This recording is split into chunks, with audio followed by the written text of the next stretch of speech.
আপনারা টাইটানিক জাহাজের নাম শুনেছেন? টাইটানিক জাহাজের 8 গুণ 10 গুণ বড় একটা জাহাজ আছে, আইকন অফ দ্য সি, আমি দেখে এসেছি।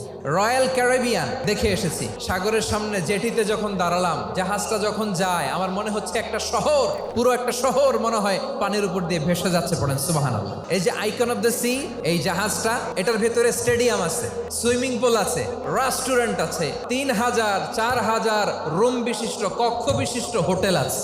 এই সবগুলোর নিয়ে এগুলো চলে সাগরের দোলার মধ্যে, জলোচ্ছ্বাসের মধ্যে। এই সাগরের ভেতরে এই জাহাজগুলোর ভাষায় রাখছে কে?